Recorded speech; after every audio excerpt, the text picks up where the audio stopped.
Boa tarde a todos. Bem-vindos a esta iniciativa do Colégio de Engenharia Agronómica da Região Sul, dedicado à eficiência energética no setor agroalimentar. Neste webinar vamos abordar a questão na perspectiva da indústria transformadora. Temos a sorte de poder contar com o engenheiro Paulo Santos, que é um experiente consultor desta área de conhecimento e que nos vai relatar a sua experiência profissional nesta área, que já data desde 1993. O engenheiro Paulo Santos é licenciado em Engenharia Eletrotécnica do ramo Informática pela Faculdade de Ciências da Universidade de Coimbra e, desde a conclusão da licenciatura, tem-se dedicado a esta área das auditorias energéticas e da eficiência energética,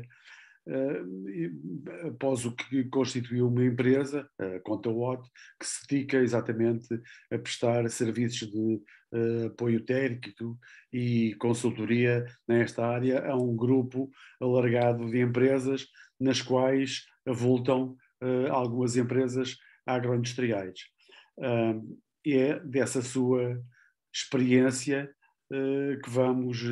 que gostosamente vamos partilhar a sua visão do assunto. O engenheiro Paulo Santos tem, como é orador único, fomos um pouco mais generosos na atribuição do tempo, que ele fará, que ele gerirá de acordo com as suas conveniências, a fim do qual farei uma pequena pausa para a resposta às questões que colocaram, que devem ser colocadas através do símbolo do Q&A que se encontra na base do vosso ecrã. Posto isto, vamos ao que interessa. Engenheiro Paulo Santos, faça favor e muito obrigado.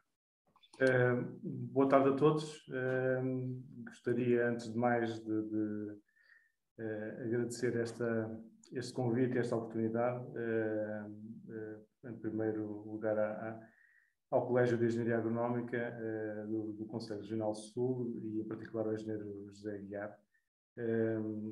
E, digamos assim, que também dar os parabéns por esta iniciativa, uma vez que esta área de conhecimento, apesar de já não ser nova, é cada vez mais importante que seja reforçada. E, desse ponto de vista, digamos, fica aqui o meu agradecimento como elemento que gosta de, digamos assim, em particular desta área. Eu vou partilhar a minha tela para passar à apresentação.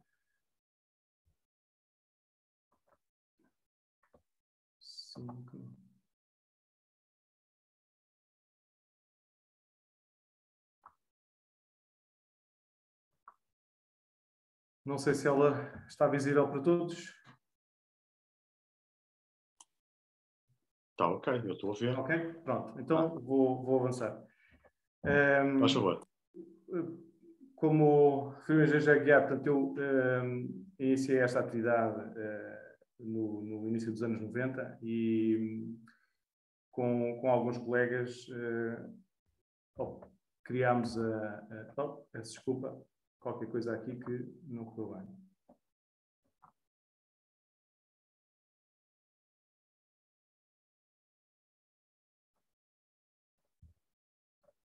Não está.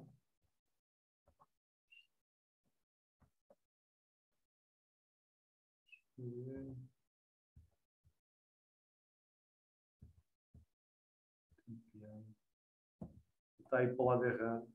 Tenho as teclas trocadas.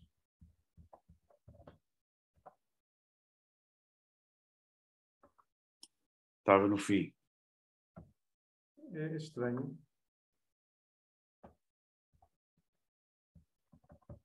Já estou. Mas ele não está a querer começar pelo sítio certo.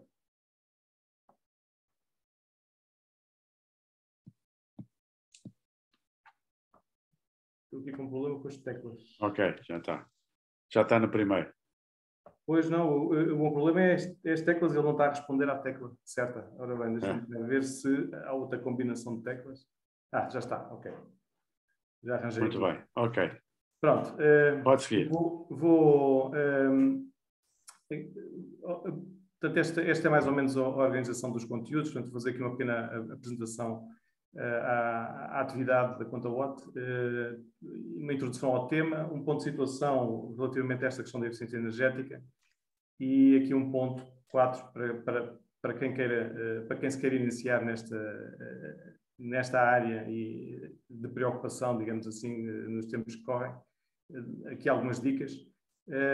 Estes 4 primeiros pontos vou tentar passá-los relativamente rápido para perdermos mais algum tempo naquilo que são as oportunidades baseadas em oportunidades de melhoria, baseadas em alguns exemplos reais que eu compilei para trazer aqui. E depois umas notas finais em tom de conclusão. Portanto, como referi, digamos, a ContaWatt surgiu em 94, foi um spin-off da Universidade de Coimbra na altura. Fundamentalmente dedica-se os seus principais clientes são na área da indústria, mas também nos transportes e nos edifícios. E os principais vetores de trabalho são as auditorias de energia e a elaboração de planos de racionalização, e depois a parte de acompanhamento técnico destes planos, da execução dos planos e da implementação das medidas. Também a implementação de sistemas formais de gestão de energia. E ainda a medição e verificação que, ao fim e ao cabo, permite-nos conhecer até que ponto é que o investimento numa medida resultou ou não resultou, e se não resultou, porque é que não resultou, e digamos, tentar encontrar forma de o fazer resultar ao fim e ao cabo. Portanto, é um pouco são as nossas vertentes de trabalho, as principais. Em 94, quando a ContaWatt surgiu, éramos um pouco vistos quase como extraterrestres ou até vendedores da banha da cobra, digamos assim. As pessoas torciam o nariz e perguntavam: vocês vendem mesmo o quê? E nós lá tentávamos explicar que, digamos, a ideia era reduzir os consumos energéticos e os custos associados com a sua atividade, e aquilo não era fácil de transmitir. A primeira questão que se me pôs, digamos, a primeira questão que eu levanto aqui exatamente, que tem a ver exatamente com o convite que me foi feito de vir aqui fazer esta apresentação, era começar pelo princípio, ou seja, porque é que estamos hoje aqui a falar de eficiência energética? Fundamentalmente porque usamos e abusamos da energia fóssil, que neste momento é o principal fator impulsionador das alterações climáticas, por isso esta área está tão em foco nos tempos que correm. O segundo motivo, não sei qual virá primeiro, mas é de certo um dos motivos importantes, é a previsão de aumento acentuado dos custos de energia, digamos, que temos pela frente. Tenho alguma esperança que isto tenha alguma estabilização a médio prazo, mas no curto prazo aquilo que se prevê é que, digamos, que os custos venham a aumentar. E depois porque, ao fim e ao cabo, a eficiência energética é a opção como menores custos de investimento, ou seja, eu posso tentar encontrar formas de ter alguma autonomia energética, da minha empresa ter alguma autonomia energética, ou tentar depender menos dos meus fornecedores, e para isso tenho que fazer investimentos. Destes investimentos, a eficiência energética é sem dúvida aquela que tem os custos mais reduzidos. Temos é que saber como é que o podemos fazer.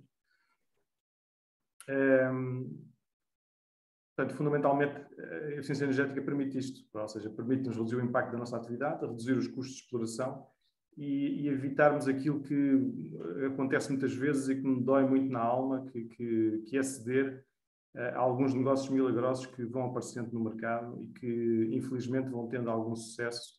Não sucesso pela via da eficiência energética, mas sucesso porque contam com a falta de informação de alguns clientes e que os leva a comprar algumas coisas que provavelmente devem conhecer, anúncios deste género, de dispositivos fantásticos que fazem verdadeiros milagres e que existem em vários tamanhos e feitios, desde do doméstico ao industrial, a prometer grandes resultados, mas que na realidade não passam de fraudes.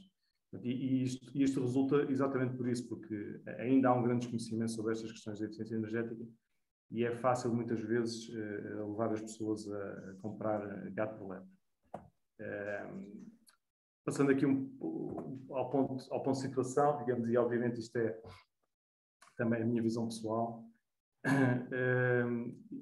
Portanto, esta área de eficiência energética não é nova, digamos. Eu, quando iniciei a atividade no início dos anos 90, isto já não era novo na altura.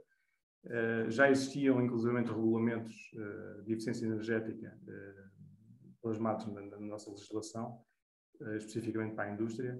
No entanto, ainda hoje, digamos, os resultados da eficiência energética não são aqueles que poderíamos, digamos, ambicionar. E fundamentalmente porque se trata de uma área de conhecimento que é específica e que é tipicamente afastada do interesse central do negócio, ou pelo menos do negócio como era visto aqui há uns anos atrás. E nós fomos ouvindo muitas razões ou desculpas, digamos, dependendo da forma como queiram encarar, para uma aposta fraca ou a não aposta na eficiência energética e muitas delas passavam por dizer isso não é o que nós fazemos, portanto, a nossa preocupação é o negócio, portanto, a eficiência energética não é o nosso negócio, por isso não nos preocupamos muito. Ou que dava trabalho e chatice, é verdade, dá algum trabalho, a chatice se calhar nem tanto, mas porque temos benefícios nisso, mas dá algum trabalho. Ou quem duvidasse das vantagens, portanto, as vantagens não eram claras e digamos, por isso não avançavam, ou dúvidas relativamente ao payback dos investimentos, ou a minha preferida, que era, para pouparmos energia, tínhamos deixado de produzir, digamos. Não é bem assim. Portanto, a eficiência energética é a redução de consumos, mantendo as condições, digamos, operacionais e o conforto das pessoas, etc. O que acontecia muitas vezes é que não havia o conhecimento suficiente para se fazerem as contas e para se perceber quais eram as vantagens. Portanto, ou seja, há algum trabalho aqui envolvido. E hoje em dia começa a ser claro que existem muito boas razões para ser eficiente. A primeira de todas, obviamente, é a económica, e outra que acaba por ter, que hoje também tem um grande impacto, que é a imagem das empresas. As empresas gostam de se mostrar eficientes, ou verdes, como agora se usa muito. Uma que me diz muito, que é a questão da responsabilidade social. Portanto, cada atividade tem o seu impacto no planeta, digamos, e nós somos responsáveis por tentar minimizar esse impacto, digamos, e a eficiência energética é uma boa ferramenta para o fazer. E também porque eu vou assistindo, os trabalhadores e os colaboradores das empresas gostam de trabalhar em ambientes que sentem que a empresa, de alguma forma, tem responsabilidade social e que gosta de proteger o planeta e que, digamos, e que gosta de atuar nestas áreas de eficiência. E nada como ter colaboradores motivados, porque isso é um fator de motivação também. E por último, nesta lista, uma que é interessante porque muitas vezes não consideramos, muitas vezes na procura da instalação ser mais eficiente e no questionar os processos que estão a ser utilizados a cada momento, muitas vezes surgem melhorias para o próprio processo produtivo. Muitas vezes o facto de questionarmos porque é que se faz assim e não se faz de outra maneira acaba por levar a melhorias que inicialmente não estavam previstas e que acabam por resultar também em melhoria de eficiência do próprio processo.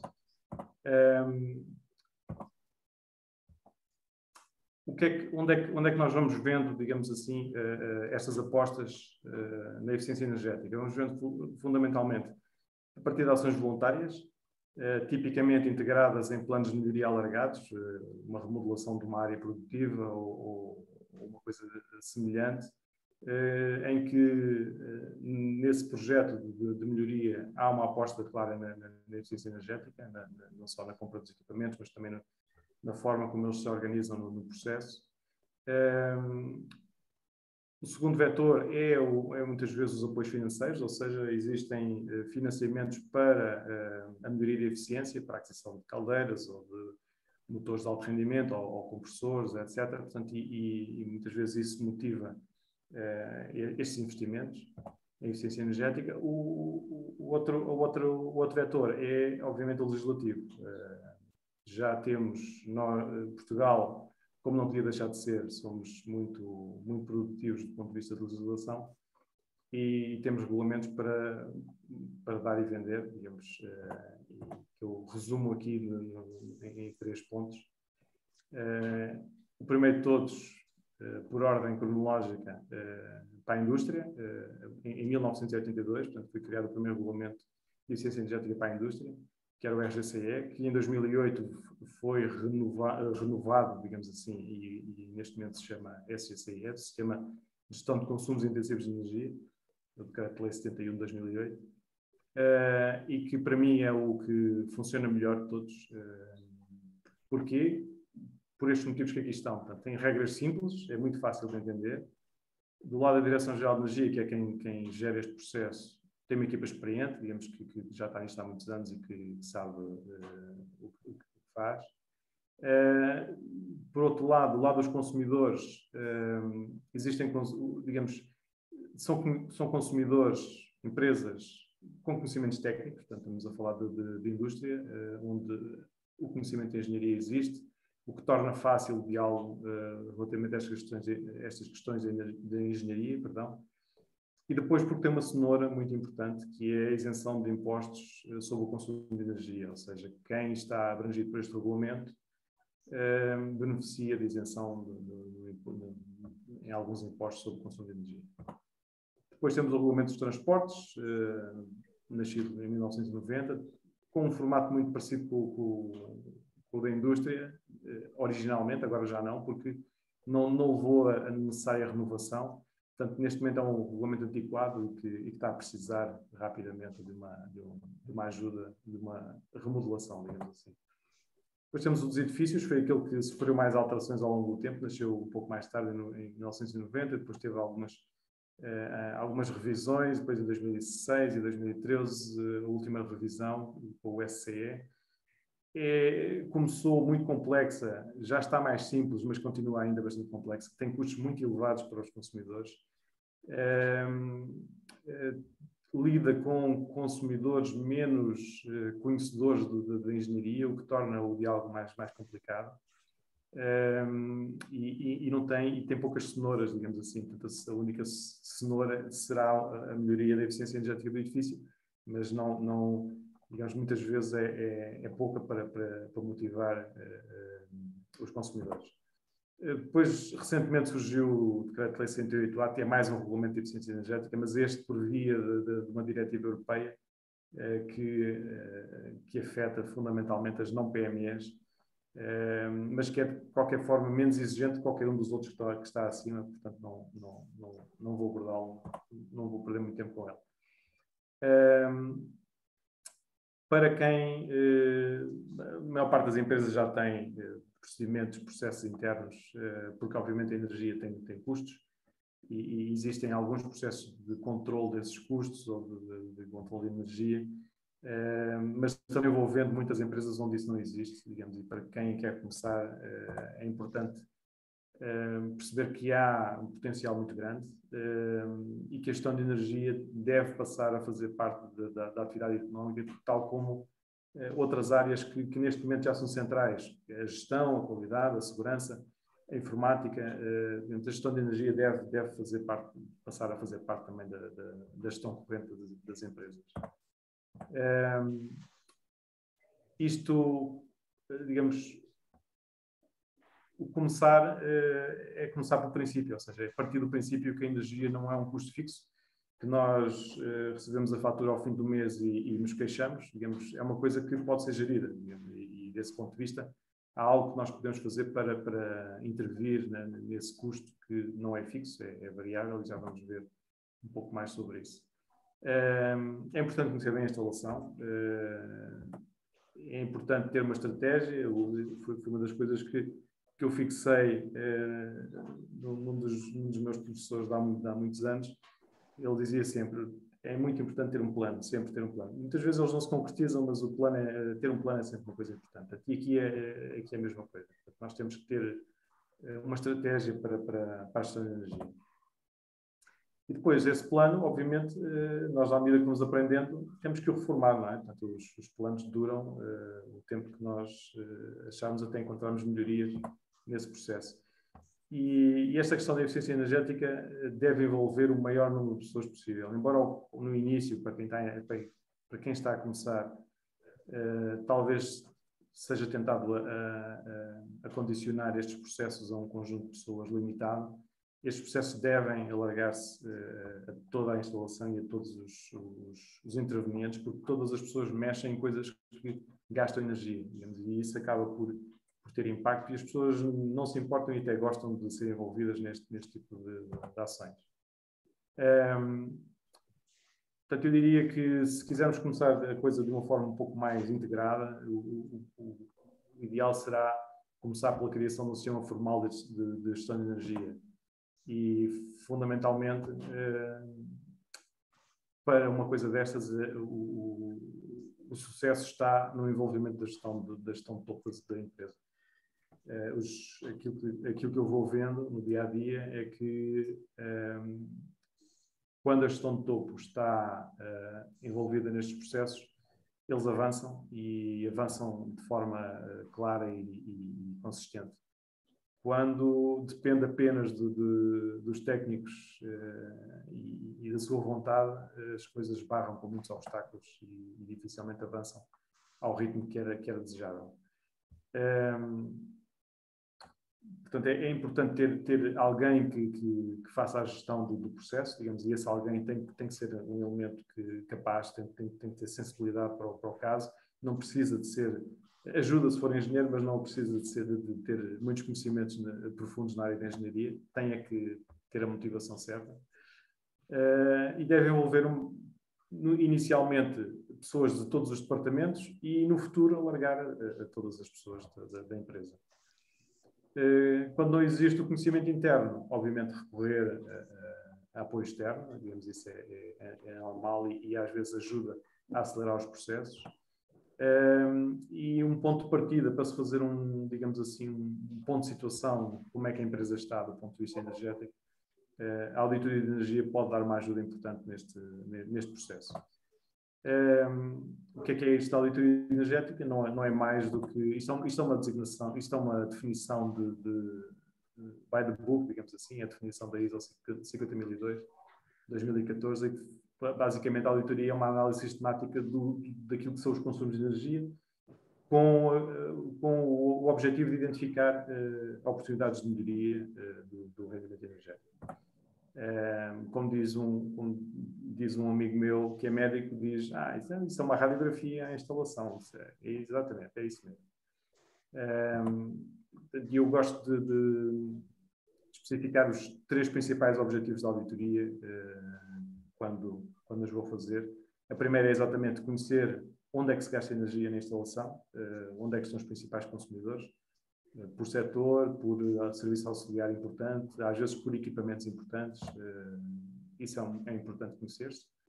Depois, conhecer as oportunidades de melhoria e saber qual é a viabilidade delas. Produção de mapa de presença sempre. Por Isso vezes, é tudo igual. Posso enviar e-mail então? Pode enviar, sim. Isso é sempre eu. José, eu estou a ouvi-lo daqui. Peço desculpa. Não faz mal. É sempre bem-vindo. E, por último, digamos, para além de conhecer a instalação e de conhecer depois as oportunidades de melhoria, é também avaliar o sistema formal de gestão de energia da empresa e ajudá-lo a melhorar, a dar um passo mais à frente. Portanto, a auditoria é um processo, digamos, relativamente simples do ponto de vista da concepção, mas tem algum trabalho de envolvimento e de alguma intrusão também. Uma parte importante é o estabelecimento dos fluxos de energia, ou seja, a partir da entrada de energia, por onde é que ela se distribui, por que equipamentos, temos que perceber isto com algum detalhe, quer elétrico, quer térmico, quais são os principais utilizadores, onde é que estão os centros de custo, de consumo e de custo, perceber se existe ou não existe instrumentação na instalação que possa ser utilizada na auditoria e depois, eventualmente, propô-la para ser utilizada em fase posterior, em acompanhamento do plano de racionalização, etc. Trazer instrumentação para fazer as análises necessárias, análises de combustão, etc., de termografias, análise de consumo de elétricos. Está aí um diagrama de um chiller, por exemplo, em que se eu não tiver digamos assim, um perfil de consumo durante uma semana, pelo menos, é difícil que eu saiba exatamente quanto é que ele consome através de uma medição pontual. Eu podia estar a medir e ele estar a não gastar nada, ou a gastar 50 kW, ou a gastar 250. Portanto, eu a partir daí não conseguia saber quanto é que ele gastava numa semana, ou num mês, ou num ano. Portanto, e com um perfil de consumos destes já consigo ter uma boa ideia de quanto é que isto gasta. E depois ter o maior número de dispositivos para permitir ter vários diagramas e saber o consumo das várias áreas, digamos assim, de consumo da instalação. Lá está por setor ou por serviço importante, serviço auxiliar importante. E digamos, isto é uma das ferramentas que saem desta análise. Isto é um diagrama de carga, neste caso, de 2 máquinas, não especifico quais são, também não interessa para aqui. O que é importante é perceber que tenho aqui um diagrama de consumo de 2 equipamentos importantes, que têm uma potência até assinalável, e que isto me traz um conjunto de informação importante. E eu destaco aqui, por exemplo, que isto é uma instalação que trabalha a 2 turnos, o que quer dizer que para 8 horas por noite e trabalha 5 dias por semana, o que quer dizer que para durante o fim de semana. E desse ponto de vista, posso ver, por exemplo, que à noite ela, apesar de não estar a produzir, está a gastar 50 kW. E que durante o fim de semana ela está parada, mas mesmo parada ela está a gastar 20 kW. Portanto, ou seja, e porquê que ela está a gastar isto à noite e ao fim de semana? E depois, dependendo das respostas que me são dadas, nós podemos identificar se há aqui uma melhoria ou não, se é possível parar a máquina, por exemplo, durante a noite, ou se é possível que durante o fim de semana que ela possa ficar parada. E, por exemplo, neste caso, durante a noite não era possível pará-la, mas já era possível pará-la ao fim de semana, e isso resultou numa melhoria que foi desligá-la durante o fim de semana, e sem custos adicionais eu consegui ter aqui uma redução de 3.900 € ano, através desta ferramenta que é essencial na realização das auditorias. Portanto, ou seja, é importante medir para conseguirmos saber concretamente o que é que se está a passar em cada instalação. Pronto, agora entrar aqui em alguns casos reais, digamos, já larguei ali um exemplo na transição, ia passar aqui alguns...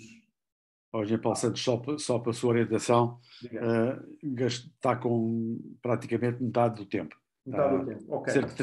Tem cerca de 30 minutos. Obrigado. Por acaso ia agora mesmo olhar para o relógio, que era aqui o ponto de charneira da apresentação. Obrigado. Ok, então não estou despistado todo ainda. Portanto, ia começar por um que é transversal a praticamente todas as indústrias, que é exatamente o ar comprimido. Este exemplo é um exemplo do matador, que tem 2 compressores de parafuso, um com 45 kW, o outro com 22 kW, ambos com mais de 20 anos de operação, e a trabalhar uma pressão bastante elevada, que é uma pressão de 9 bar. E, obviamente, para este tipo de equipamentos é sempre importante medi-los durante algum tempo, neste caso durante uma semana, como o diagrama que eu apresentei atrás. Portanto, temos aqui um diagrama que vai de terça a terça, em que se vê claramente ali ao domingo a paragem. Portanto, temos aqui o compressor 1 a azul clarinho e o compressor 2 a azul escuro, e a soma dos dois compressores, digamos que é o total da produção de ar comprimido, o consumo dos compressores associado à produção de ar comprimido, a laranja lá atrás. Portanto, isto permite-nos perceber como é que eles estão a trabalhar. E dá para perceber, digamos, que o compressor principal, que é o compressor número 1, está praticamente sempre a uma carga elevada. Ele é de 45 kW, já de gastar um pouco mais disso. E depois o compressor número 2 entra a auxiliar o compressor número 1 quando o consumo é maior. E há aqui algumas coisas que se destacam. Portanto, este matador também para algumas horas por noite. E para ao domingo, que se vê bem porque eles desligam o compressor ao domingo. Mas, sabendo nós que ele para umas horas por noite, a verdade é que o diagrama não vem abaixo dos 41, 42 kW, portanto, permanecendo ali. E isto muitas vezes é sugestivo de uma coisa que são as fugas de ar comprimido. As fugas, digamos, não há instalações de ar comprimido sem fugas, isso é do conhecimento geral. Agora, as fugas é uma coisa que nós temos que controlar, porque se não controlarmos, podem consumir quase tanto como aquilo que é o ar comprimido necessário para o processo. E este é um caso, portanto, se repararem, o consumo útil de ar comprimido acaba por ser ali dos 40 kW até aos 60 e poucos kW. Dos 40 kW para baixo, eu diria que grande parte se pode associar às fugas. E nós, na deambulação pela instalação, identificamos várias que obviamente reportamos, mas fundamentalmente foi especificada uma medida e obviamente a empresa esteve sempre a acompanhar este processo e concordou com a forma como as coisas foram feitas. Portanto, ou seja, isto foi tudo bem conversado com a empresa. E, fundamentalmente, aquela base dos 40 kW, não havendo justificação para esse consumo, uma vez que os processos estavam todos parados, eles concordaram que uma parte importante seriam fugas. E aquela base corresponde a 274 MWh ano, o que dá à volta de 29 mil euros ano. Só aquela base das fugas, não estamos a falar do consumo global do ar comprimido. Aquilo que concordámos que era razoável e que eles passaram a implementar era pelo menos ter um objetivo, que era um objetivo de reduzir aquela base de 40 kW para metade, para 50%. Nós achámos que ainda se poderia ir um pouco mais à frente, mas pelo menos como primeiro passo, como primeira aproximação, era uma boa aposta passar dos 40 para os 20 kW, e isso permitiria uma poupança anual de 14.500 euros ano. Ora, para além disto, como as duas unidades de ar comprimido já tinham uma idade assinalável, proposto também a substituição do compressor de 45 kW por uma unidade de última geração com velocidade variável, em que tipicamente, e isto também com a concordância do fornecedor, tipicamente estas trocas resultam em economias da ordem dos 30% de consumo. Isso resultaria numa poupança adicional de 9.400 euros ano. Vejam que a substituição do compressor tinha menos poupanças do que as fugas. Para além disso, o matador é um grande consumidor de água quente. A água quente que é aquecida através de vapor da caldeira. E neste caso, já que se ia investir num novo compressor, eu costumo dizer que os compressores de ar são bons aquecedores que também produzem um bocadinho de ar comprimido. Portanto, tipicamente, 90% da energia que é gasta num compressor é para aquecimento, só para aí 5% é que se traduz em ar comprimido.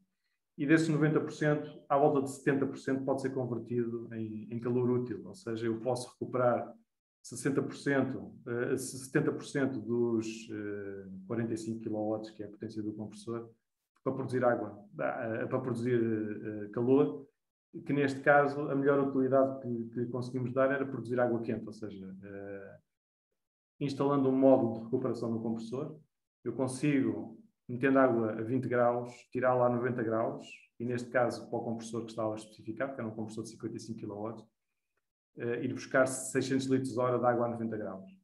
E isso tinha uma poupança no gás que eu teria que utilizar para aquecer a água, à volta de 7.900 euros ano, com esta adição.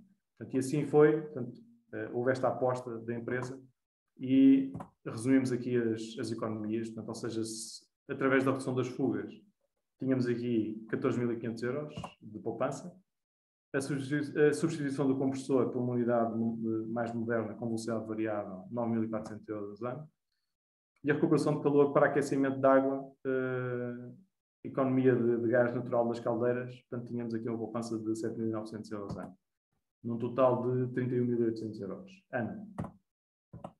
Custos. O primeiro passo seria exatamente pagar uma empresa especializada para fazer uma pesquisa de fugas, com um custo de 1.000 euros. Depois a reparação de fugas, que fundamentalmente era a substituição de alguns tubos, algumas válvulas, alguns acessórios que estavam danificados, com um custo de 2.400 euros. O custo do novo compressor, 37.500 euros ano, com a adição de 2.500 euros ano para o módulo de recuperação de calor para produzir água quente. Ou seja, tínhamos aqui um total de 43.400 euros. Isto tinha, esta medida tinha aqui um retorno de investimento de 1,4 anos, ou seja, 1,4 anos para pagar estes 43.600 e a partir daí tínhamos uma poupança de 30.000 euros todos os anos associada aqui ao ar comprimido. Agora, uma coisa importante é que estas poupanças só são reais se eu continuar a controlar as fugas de ar comprimido. Portanto, ou seja, teríamos que depois ter aqui um trabalho de acompanhamento do ar comprimido para ter a certeza que ele não voltava outra vez aos níveis de fugas que tinha anteriormente. Outra área que é mais ou menos transversal a praticamente toda a indústria de agroalimentar, ou agroindustrial, é a produção de vapor. E muitas vezes o que nós vamos vendo é que a maior parte das redes de vapor, neste caso esta instalação até tinha duas, tinha uma rede de vapor e uma rede de termofluido, era uma unidade de processamento de carne, estavam relativamente bem isoladas. Portanto, e relativamente bem isoladas as tubagens têm todas um isolamento adequado, mas o que acontece muitas vezes é que válvulas e acessórios da rede são deixadas por isolar. E, portanto, tipicamente, uma válvula ou um filtro de uma rede de vapor corresponde a cerca de 1,5 metro de tubagem.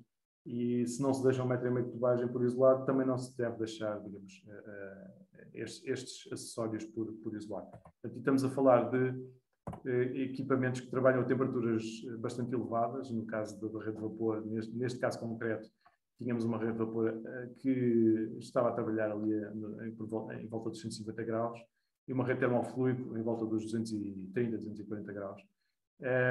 Portanto, e obviamente,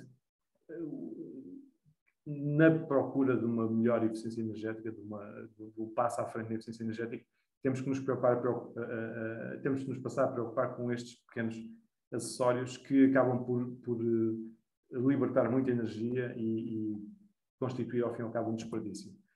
E, obviamente, fez-se a listagem dos vários acessórios. Esta lista só pus aqui metade, não valia a pena estar-vos a amassar com tudo, mas, fundamentalmente, aqueles acessórios todos rendiam, digamos assim, depois de bem isolados, rendiam cerca de 10.700 euros ano, com um investimento em isolamentos de 7.125 euros ano, 7.125 euros, perdão.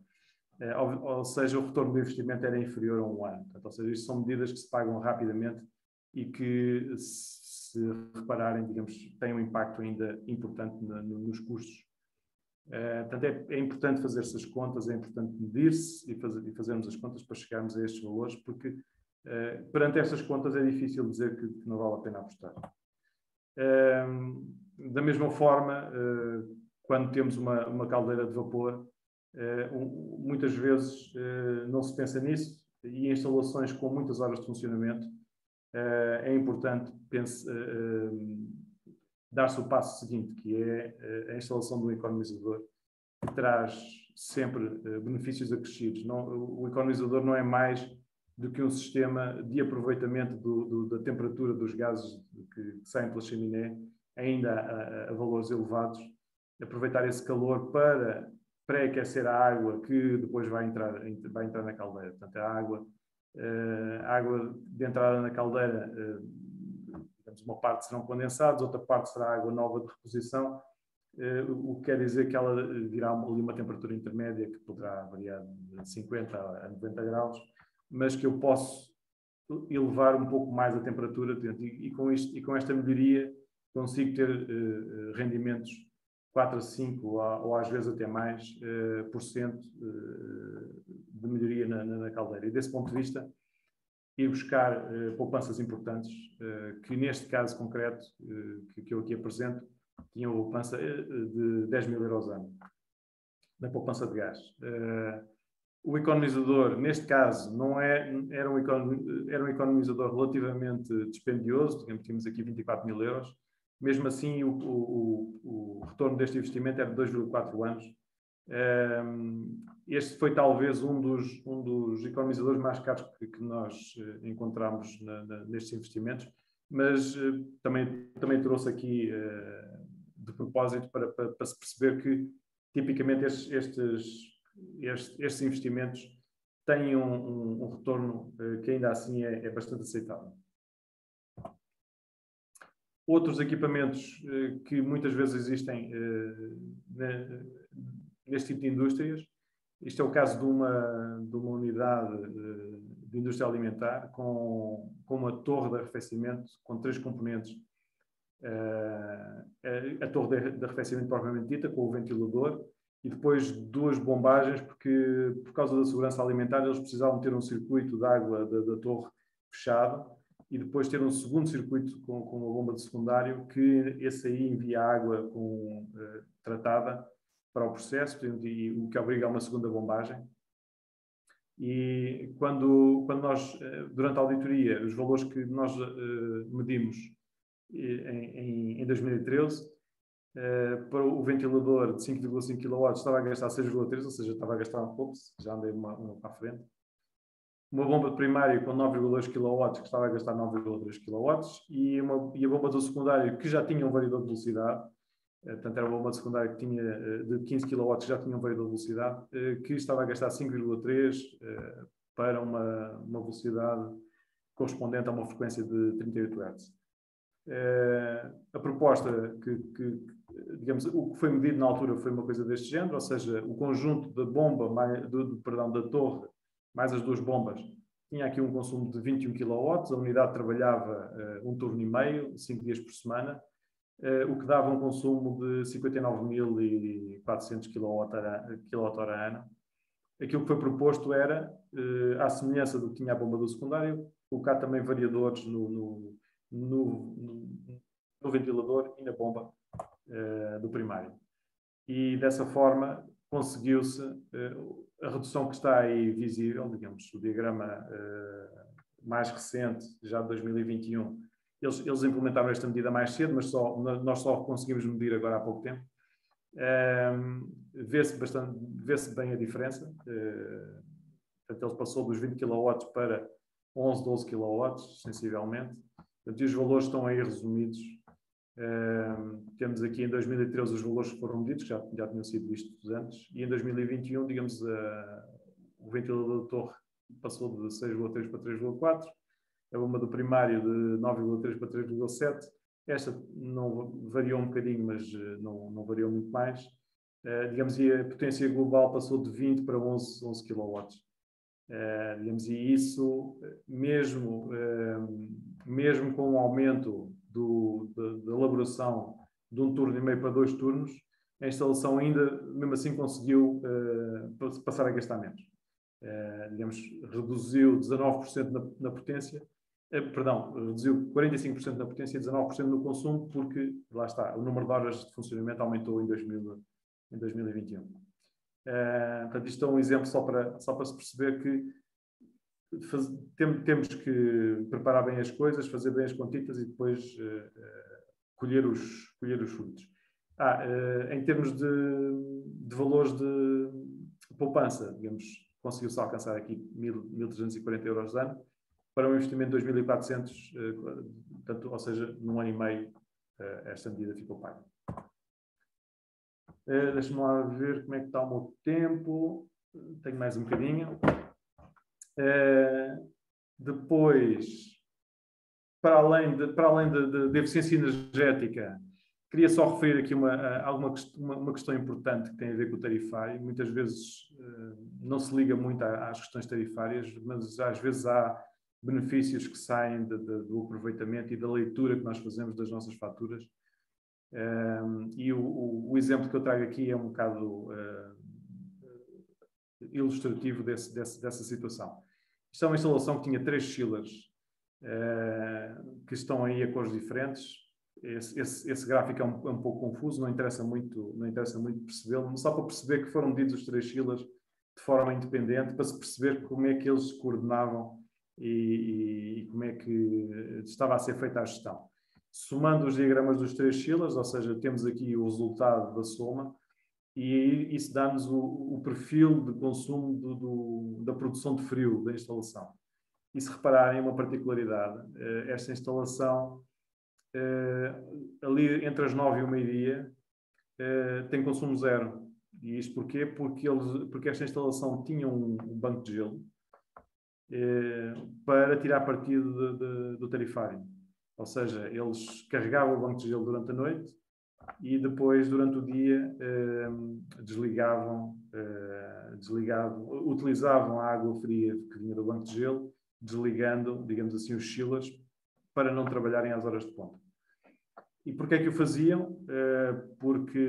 Fundamentalmente porque as horas de ponta custam 2 vezes mais do que as horas cheias e custam 3,4 vezes mais do que as horas de vazio.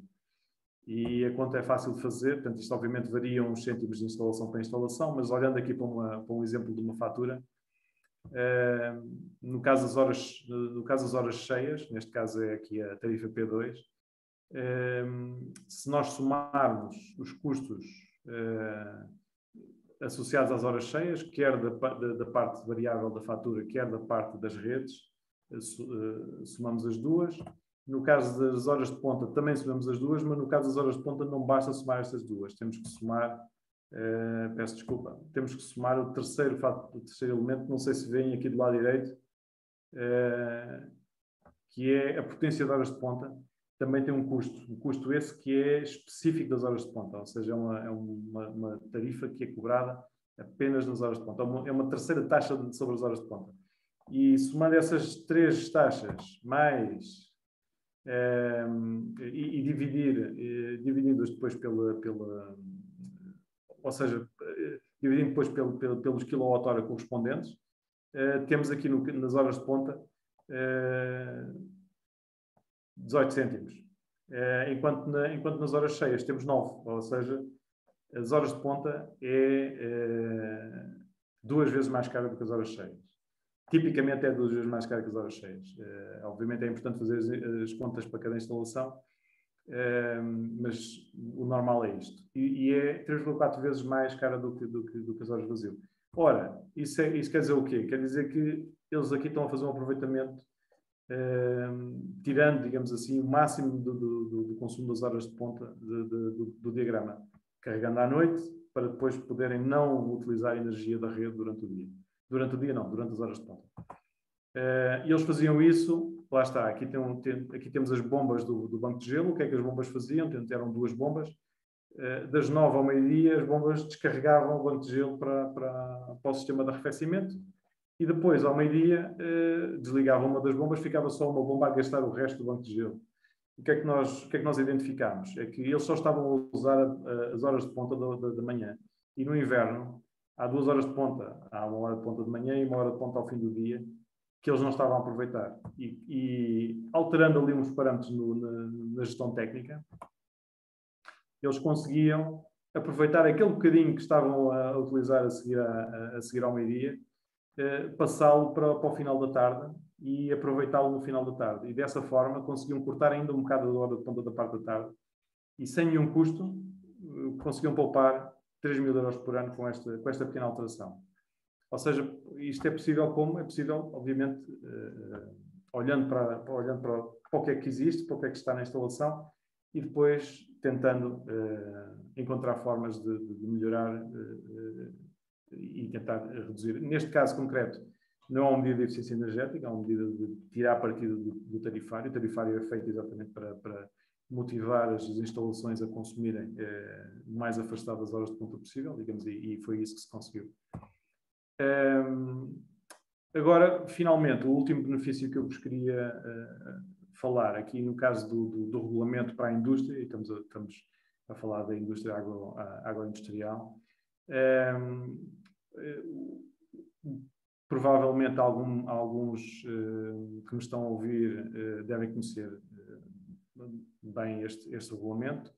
Para quem não conhece, fica aqui algumas indicações que podem ser úteis. Este regulamento é desenhado para instalações industriais com consumos acima de 500 toneladas equivalentes de petróleo ano. Tem como obrigações a realização de auditorias de energia periódicas, neste momento é de 8 em 8 anos, mas provavelmente vai mudar. Que depois dessas auditorias é obrigatório o estabelecimento de um plano de melhoria. Esse plano de melhoria, que se chama o PREN, é depois aprovado pela Direção-Geral de Energia e permite dar acesso a isenções no ISP de alguns combustíveis e do Imposto Especial sobre o Consumo de Energia Elétrica. Eu trouxe aqui um exemplo mais ou menos para ilustrar aquilo que está aqui em causa. Isto é o exemplo de uma instalação com consumo de energia superior a 500 TEPs. Eu trouxe uma instalação pequenina, o mais perto possível dos 500 TEPs, para se perceber, digamos aqui, o envolvimento disto. Portanto, ou seja, esta instalação gasta, se vocês repararem, portanto, gasta energia elétrica, 1.400.000 kWh, portanto, o que corresponde aqui a 320 kJ, ou seja, 320 TEPs. Gasta 230 mil metros cúbicos de gás natural, o que corresponde a 207, 208 TEPs. Somando isto tudo, dá aqui 527,7 TEPs. Ou seja, 527 está acima dos 500, que está abrangido pelo regulamento. Bolas? Peço desculpa. Depois ali temos os custos da instalação anualmente com esta energia, que para aqui agora não interessa muito. Foi feita a auditoria, foi desenhado um plano de racionalização. Neste caso, a instalação era relativamente simples, não tinha muito por onde melhorar, já era uma instalação relativamente... não foram encontradas muitas medidas, mas foram encontradas 3 medidas importantes. A primeira delas era a substituição dos sistemas de iluminação mais antigos por tecnologia LED. Depois, a otimização dos consumos de ar comprimido. Eles também tinham algumas fugas e havia ali mais umas melhorias que também eram interessantes. E, por último, a aplicação de isolamentos térmicos em válvulas, tal e qual como referi atrás. Portanto, isto tudo tinha aqui uma poupança anual prevista de 13.000 euros ano, com um investimento que rondava os 10.000 euros, que está aqui nesta coluna de investimento. Ou seja, tínhamos aqui um potencial de poupança de 13.000 euros ano. Para além disso, o facto de eles estarem abrangidos por este regulamento ia trazer a esta empresa um benefício de 17.000 euros ano em isenções nos impostos. Ou seja, sensivelmente 1.500 euros ano na energia elétrica e 15.800 euros ano no gás natural. O que, somado aos 13.000 euros de poupança anual com a implementação das medidas, dava qualquer coisa como 30.000 euros ano de economia para esta unidade. E temos que pensar que isto era conseguido com um investimento de apenas 10.000 euros ano. Ou seja, é pouco, digamos, o cumprimento deste regulamento só traz benefícios, digamos, e é importante que as empresas percebam isso. Muitas vezes nós somos confrontados com obrigações legais, mas nem todas são tão interessantes como esta. Digamos. Esta é uma obrigação que até nos traz benefícios. Este regulamento, apesar de estar desenhado, como eu disse, para instalações a partir dos 500 TEPs, é aberto um regime para unidades voluntárias, ou seja, quem está abaixo dos 500 TEPs pode aderir voluntariamente a este regulamento. O facto de aderir a este regulamento falo entrar exatamente com as mesmas regras que as outras instalações todas. O que quer dizer que tem as mesmas obrigações e tem os mesmos benefícios, tal e qual como qualquer uma das outras instalações. Portanto, é uma, digamos, é uma mais-valia que eu acho que deve ser considerada, porque é um bom princípio de melhoria da nossa gestão de energia, da nossa eficiência energética, com alguns benefícios associados. Portanto, esta era uma mensagem que eu queria deixar. Pronto, depois tinha aqui mais umas conclusões, mais umas oportunidades que têm a ver exatamente com a necessidade de termos ferramentas para nos apoiar aqui. Neste caso, temos alguma instrumentação, sistemas de monitorização que nos permitam ter uma contabilidade energética, etc. Portanto, isto são coisas importantes. Se nós não medirmos, não sabemos. Eu gosto de brincar com isto e dizer que nós podemos optar por não ter contadores ou podemos optar por não medir. A única coisa que nós conseguimos com isso é nunca sabermos quanto é que estamos a perder. Digamos, aqui o objetivo é, se nós soubermos quanto é que estamos a perder, provavelmente vamos poder fazer qualquer coisa relativamente a isso e vamos conseguir poupar. Isto é apenas um exemplo. Hoje em dia já começam a haver muitos sistemas de monitorização e isso permite-nos ter este tipo de ferramentas, ou seja, saber onde é que eu estou a gastar a minha energia, quanto é que eu gasto nos serviços, na preparação, no frio, etc. Permite-me ter depois outras ferramentas estatísticas que me avaliam, digamos assim, onde é que eu estou a poupar. E depois, se eu tiver contadores, eu consigo, por exemplo, implementar uma medida e ter a noção de quanto é que eu consegui poupar com a medida e ver se estou a poupar aquilo que inicialmente tinha estimado ou não. Isto é um caso com iluminação, mas também temos aqui à frente um caso com um sistema de bombagem, em que foi especificada a medida, foi implementada, e depois, havendo sistema de monitorização, confirmou-se as poupanças, digamos. Isto era o valor da potência em 2013 e depois o valor depois que foi registado em 2009 em condições semelhantes de produção e temperatura exterior, etc. Portanto, isto são tudo formas de se perceber que há aqui espaço que deve ser aproveitado e não vos vou amassar muito mais. Fundamentalmente, dizer que há espaço de poupança associado à gestão de energia. É, sem dúvida, o investimento mais rentável de todos. Portanto, e se possível, digamos, e estes projetos de gestão de energia, de melhoria da eficiência, de investimento em eficiência energética, funcionam tão melhor quanto mais envolvimento a nível da gestão de topo houver. Se não escapou aqui nada de... São tudo coisas que eu já vi. Pronto. Depois, GG Guiar, é só um minuto, só para este último ponto. Para além da gestão de energia, digamos, a área agroindustrial, digamos, tem um potencial, para além da gestão de energia, depois de nós pormos as instalações o mais eficientes possível, tem um potencial que eu acho que é muito interessante ao nível do aproveitamento de energias renováveis. Estamos a falar de fotovoltaica, solar térmica, cogeração com energias renováveis, que obviamente já foram faladas noutras apresentações, mas que eu queria também aqui reforçar e deixar aqui este contributo. Portanto, é uma área muito interessante. Por exemplo, aqui neste último ponto dos novos negócios, a questão das comunidades energéticas renováveis pode trazer aqui um impulso muito interessante para esta área agroindustrial e para as associações de empresas, etc., porque há aqui umas sinergias que podem ser retiradas, mas não vou alargar. mas é uma área muito interessante, portanto, é uma área de trabalho muito interessante. E não vos maço mais. Obrigado pela paciência e fico aberto às vossas questões. Obrigado, engenheiro Paulo Santos, pela sua interessante exposição. Felicito uma vez, em particular, pelo facto de ter conseguido estar a falar uma hora seguida sem ter bebido sequer um golinho de água. Mas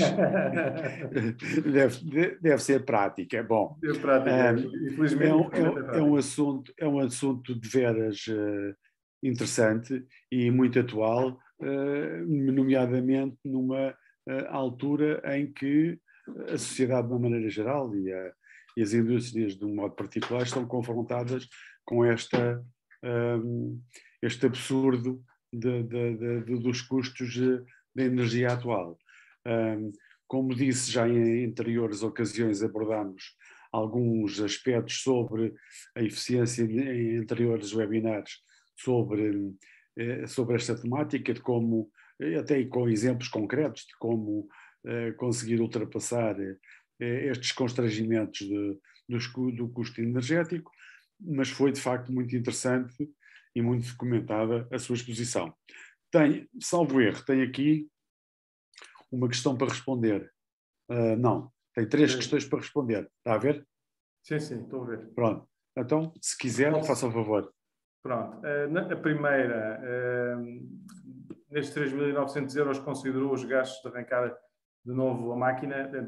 Obviamente, essas questões, quando nós desenhamos as medidas, elas têm que ser sempre confrontadas com aquilo que é a realidade da instalação e têm que ser postas à prova das pessoas que mais sabem do assunto. Nós atiramos as ideias para a frente e fazemos as contas, e do outro lado temos o travão de quem tem que lidar com a instalação todos os dias, e obviamente esta questão aparece sempre. Então, mas depois temos que arrancar com a máquina. É verdade. Então, obviamente a máquina tem que ser preparada, tem que ter um tempo de inicialização que a coloca em condições de poder arrancar logo no primeiro dia outra vez. E esse valor, obviamente, teve que ser considerado. Portanto, a máquina tem que arrancar cerca de 2 horas antes para poder estar estabilizada na altura em que é preciso arrancar. Portanto, todos estes processos conducentes a estas medidas são sempre discutidas com quem sabe do assunto, obviamente. Nós somos generalistas, sabemos um pouco de tudo e muito coisa nenhuma, não é? Portanto, praticamente só daquilo que é a nossa área, que é a eficiência energética e saber fazer algumas contas. E estas coisas são sempre confrontadas com quem sabe, com quem está na instalação e que lida com as questões todos os dias. Segunda pergunta. Há muitas empresas que sugerem instalar painéis fotovoltaicos antes sequer de utilizar a energia, ou seja, eles tiram a ideia que é mais eficiente instalar um painel em vez de fazer uma auditoria. Qual a sua postura? Pronto. Isto também é uma coisa que nos vai aparecendo todos os dias. Por exemplo, só para terem uma ideia, este regulamento, o SCCE, que eu referi para a indústria, nós podemos sugerir em instalação de painéis, mas sempre depois de esgotadas todas as outras hipóteses de eficiência. E a DGE, nesse caso, é perentória, diz logo que se existirem outras hipóteses, portanto, os painéis nem vale a pena aparecer. Portanto, essa é a minha perspectiva. Portanto, eu sou um defensor primeiro da eficiência energética e depois também das energias renováveis.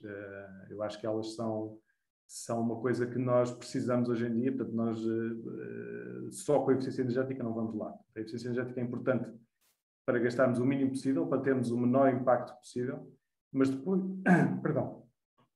depois se queremos a neutralidade carbónica, temos que partir para as energias renováveis e acho que elas têm o seu lugar e sou a favor delas depois da instalação estar eficiente. Ou em simultâneo, digamos, desde que as coisas sejam bem planeadas.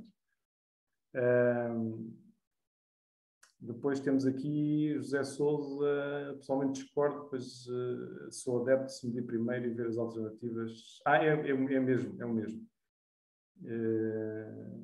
E apenas no final, por exemplo, instalar painéis. Exatamente. Eu também prefiro esta abordagem. Portanto, acho que primeiro devemos ser eficientes, até para sabermos onde é que estamos a gastar a nossa energia, porque tipicamente, eu recordo-me no início, quando surgiram os primeiros regulamentos da micro e da mini geração, a DGE obrigava a que estes processos passassem por um processo de auditoria de energia. Primeiro para descobrir se haviam oportunidades de melhoria e depois, se a instalação se comprometesse a implementar aquelas medidas, então podia instalar a mini e a microgeração. O que me pareceu uma boa decisão.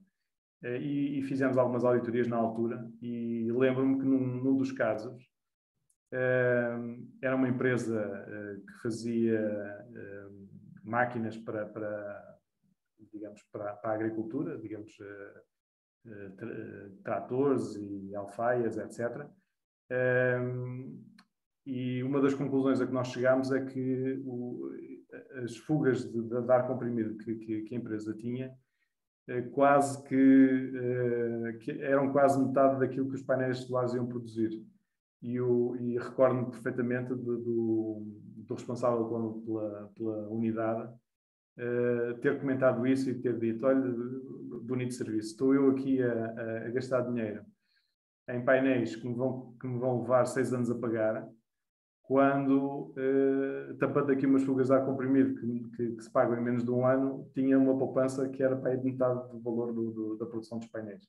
E ele não sabia, portanto, ou seja, ele ficou contente pelo facto de ter sido obrigado a fazer uma auditoria e ter descoberto aquelas coisas que de outra maneira não sabia. Por isso, ou seja, é importante nós conhecermos onde é que gastamos a nossa energia e saber quais são os sistemas que temos que controlar, porque há uns que têm que ser mais controlados do que outros, obviamente.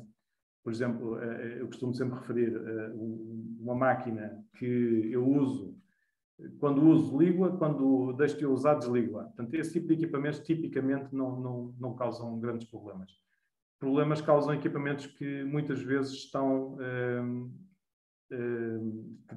ligados em automático e que se espera que eles em automático sejam muito eficientes. E estamos a falar, por exemplo, de chillers, de compressores, de torres de arrefecimento. Portanto, são máquinas que têm sistemas de gestão próprios e que nós não nos preocupamos com elas. E aí a minha recomendação é: temos de nos preocupar, sim senhor. Porque são máquinas que tipicamente, se existe qualquer desregulação do sistema, elas gastam 3, 4 e 5 vezes mais do que aquilo que nós esperamos que elas gastem.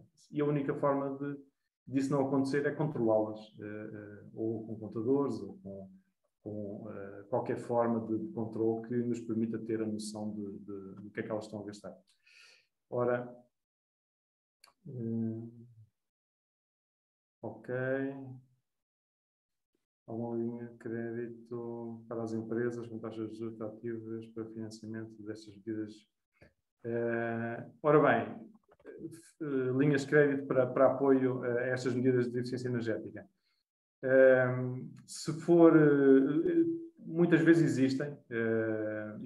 existem, por exemplo, o Fundo de Eficiência Energética, de vez em quando abre com candidaturas específicas para variadores de velocidade ou para compressores de ar. Um dos últimos foi exatamente sobre o ar comprimido.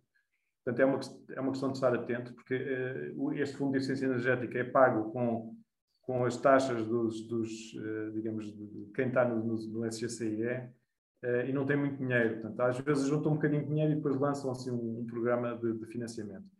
Um outro que surge com alguma regularidade é o PPEC, que é gerido pela ERSE. São candidaturas que são feitas de 2 em 2 anos, depois as empresas candidatam-se com projetos específicos sobre iluminação, sobre compressores, sobre caldeiras, etc. Portanto, e depois também é importante estar atento a elas. Portanto, ou seja, estas coisas vão aparecendo. Eu diria que, na maior parte dos casos, obviamente há medidas que se pagam a si próprias em tempo normal. Eu diria que até 2 anos é razoável pagar-se uma medida de eficiência energética ou até mesmo 3 anos. Quando eu diria que os financiamentos fazem sentido para medidas de profundidade, ou seja, se é necessário substituir uma caldeira ou substituir um compressor de ar, portanto, aí muitas vezes já é difícil justificar o investimento e aí é preciso estar atento a estes fundos de apoio. Eles vão aparecendo de vez em quando, não existe nenhum permanente, que eu saiba. O único permanente é exatamente o regulamento de eficiência energética, o SGCE, em que, entrando lá, temos sempre o benefício anual das isenções dos impostos. Portanto, isso já é um valor que é simpático.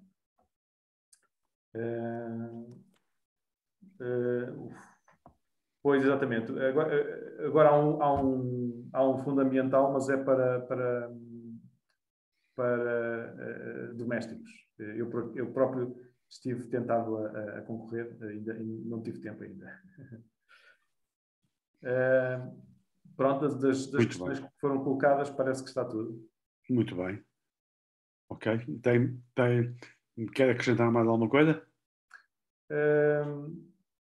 Assim, de repente, tá. Acho que cobri aquilo que era mais relevante. Sim, senhor. Então, eu vou não há mais questões, vou encerrar os trabalhos, agradecendo de uma forma geral a todos os participantes por terem frequentado, assistido a esta palestra, agradecer-lhe ao José Paulo Santos de uma forma especial o facto de prontamente se ter disponibilizado para nos trazer tantas e tão atuais informações sobre a eficiência energética e, digamos, num contexto real, não numa abstração teórica, portanto, em contexto empresarial, informações muito atuais e muito úteis, e indicações e sugestões que teve a ocasião de nos transmitir. Agradeço-lhe de novo e felicito pela sua apresentação e agradeço aos serviços da Região Sul da Ordem dos Engenheiros pelo apoio que deram à realização desta iniciativa. Muito obrigado a todos e até uma próxima oportunidade. Muito obrigado.